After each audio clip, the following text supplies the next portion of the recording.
ಸರ್ಕಾರಿ ಬಸ್ನ Excel wire ತುಂಡಾಗಿ ಜಮೀನಿಗೆ ನುಗ್ಗಿರುವ ಘಟನೆ ರಾಯಚೂರು ಜಿಲ್ಲೆ ಸಿಂಧನೂರು ತಾಲೂಕಿನ ಜಾಲಿಹಾಳ ಗ್ರಾಮದ ಬಳಿ ನಡೆದಿದೆ. ಅದೃಷ್ಟವಶಾತ್ ಬಸ್ನಲ್ಲಿದ್ದ 55ಕ್ಕೂ ಹೆಚ್ಚು ಪ್ರಯಾಣಿಕರು ಬಚಾವಾಗಿದ್ದಾರೆ. ಬಸ್ ಜಮೀನಿಗೆ ನುಗ್ಗಿದ್ರಿಂದ ಒಬ್ಬ ಮಹಿಳೆಗೆ ಗಂಭೀರ ಗಾಯ ಆಗಿದೆ.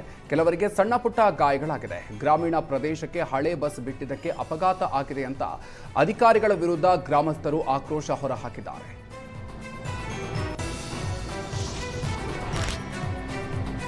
ಕೊಪ್ಪಳದಲ್ಲಿ ಮತ್ತೆ ಅಪಾರ ಪ್ರಮಾಣದ ಅನ್ನಭಾಗ್ಯ ಅಕ್ಕಿ ಮೂಟೆಗಳು ಅಕ್ರಮವಾಗಿ ಸಂಗ್ರಹಿಸಿದ್ದು ಪತ್ತೆಯಾಗಿದೆ. ಮುನಿರಾಬಾದ್ ಪೊಲೀಸರು ಅಗಳಕೇರ ಗ್ರಾಮದಲ್ಲಿ ಅನ್ನಭಾಗ್ಯ ಅಕ್ಕಿ ವಶಪಡಿಸಿಕೊಂಡಿದ್ದಾರೆ. ಸುಮಾರು 50ಕ್ಕೂ ಹೆಚ್ಚು ಅನ್ನಭಾಗ್ಯ ಅಕ್ಕಿ ಮೂಟೆ ವಶಪಡಿಸಿಕೊಳ್ಳಲಾಗಿದೆ.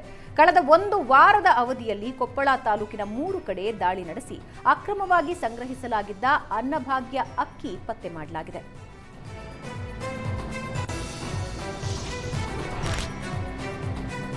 ನಿರ್ಬಂಧಿತ ಅರಣ್ಯ ಪ್ರದೇಶದಲ್ಲಿ ಪೊಲೀಸ್ ಇನ್ಸ್ಪೆಕ್ಟರ್ ಫ್ಯಾಮಿಲಿಯೊಂದಿಗೆ ಸಫಾರಿ ಮಾಡಿದ ವಿಡಿಯೋ ಸಾಮಾಜಿಕ ಜಾಲತಾಣದಲ್ಲಿ ವೈರಲ್ ಆಗಿದೆ. ಗುಂಡ್ಲುಪೇಟೆ ಠಾಣೆ ಪೊಲೀಸ್ ಇನ್ಸ್ಪೆಕ್ಟರ್ ಜಯಕುಮಾರ್ ಖಾಸಗಿ ಜೀಪ್ನಲ್ಲಿ ಬಂಡೀಪುರ ಅರಣ್ಯದಲ್ಲಿ ಫ್ಯಾಮಿಲಿಯ ಜೊತೆಗೆ ಸಫಾರಿ ಮಾಡಿದ್ದಾರೆ.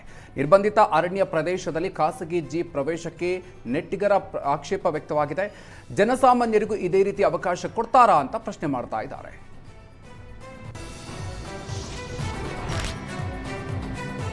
ಚಿಕ್ಕೋಡಿ ತಾಲೂಕಿನ ಸದಲಗ ಪೊಲೀಸ್ ಠಾಣಾ ವ್ಯಾಪ್ತಿಯಲ್ಲಿ ನಡೆದಿದ್ದ ರಾಬರಿ ಪ್ರಕರಣದ ಆರೋಪಿ ಪಂಚನಾಮೆ ವೇಳೆ ದೊಡ್ಡ ಹೈಡ್ರಾಮಾನೇ ನಡೆದಿದೆ.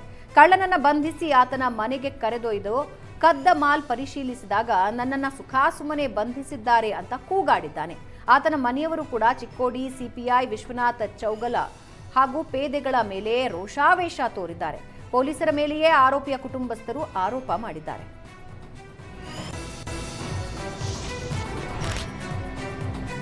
ಹಾವೇರಿ ಜಿಲ್ಲಾಸ್ಪತ್ರೆಯಲ್ಲಿ ವೈದ್ಯರ ಎಡವಟ್ಟಿನಿಂದ ಬಾಲಕ ಕೋಮಾಗೆ ಹೋಗಿದ್ದಾನೆ ಅಂತ ಪೋಷಕರು ಆರೋಪಿಸಿದ್ದಾರೆ. ಬಾಲಕನಿಗೆ ಹರ್ನಿಯಾ ಆಪರೇಷನ್ ಮಾಡಲಾಗಿತ್ತು. ಶಸ್ತ್ರಚಿಕಿತ್ಸೆ ಬಳಿಕ 7 ವರ್ಷದ ಬಾಲಕ ಚಂದಪೀರ್ ಪಕ್ರು ಸಾಬ್ ಕೋಮಾಕ್ಕೆ ಹೋಗಿದ್ದಾನೆ.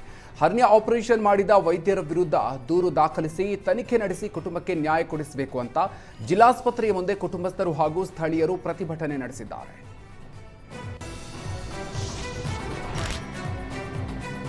ಯುವಕ ಯುವತಿಯರಿಗೆ ಅಗ್ನಿವೀರ್ ತರಬೇತಿ ನೀಡುವ ಹಿನ್ನೆಲೆ ಉತ್ತರ ಕನ್ನಡ ಜಿಲ್ಲೆಯ ಅಂಕೋಲಾ ತಾಲೂಕಿನ ಅವರ್ಸಾ ಗ್ರಾಮದಲ್ಲಿ ತರಬೇತಿ ಶಿಬಿರ ಆಯೋಜಿಸಲಾಗಿತ್ತು. ಅವರ್ಸಾ ಗ್ರಾಮದ ಮಾಜಿ ಸೈನಿಕ ಸುಧೀರ್ ನಾಯಕ್ ನೇತೃತ್ವದಲ್ಲಿ ಆಯೋಜಿಸಿದ ಬೇಸಿಗೆ ಶಿಬಿರದಲ್ಲಿ 100ಕ್ಕೂ ಹೆಚ್ಚು ಯುವಕ ಯುವತಿಯರು ಅಗ್ನಿವೀರ್ ತರಬೇತಿ ಪಡೆದರು. ಇತ್ತೀಚೆಗಿನ ದಿನಗಳಲ್ಲಿ ಯುವಕರು ಮೊಬೈಲ್ ದಾಸರಾಗಿ ದೈಹಿಕ ಚಟುವಟಿಕೆಗಳಿಂದ ದೂರವಾಗ್ತಾ ಇರುವ ಹಿನ್ನೆಲೆಯಲ್ಲಿ ಈ ಬೇಸಿಗೆ ಶಿಬಿರವನ್ನ ಆಯೋಜಿಸಲಾಗಿದೆ. ಈ ಶಿಬಿರದಲ್ಲಿ 7 ರಿಂದ 30 ವರ್ಷದವರೆಗಿನ ಯುವಕ ಯುವತಿಯರು ಭಾಗವಹಿಸಿದ್ರು.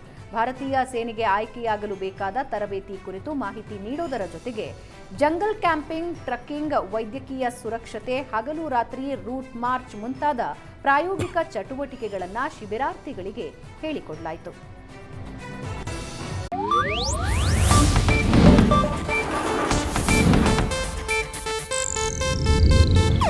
ಇದು ಏಷ್ಯಾನೆಟ್ ನ್ಯೂಸ್ ನೆಟ್ವರ್ಕ್ ಪ್ರಸ್ತುತಿ.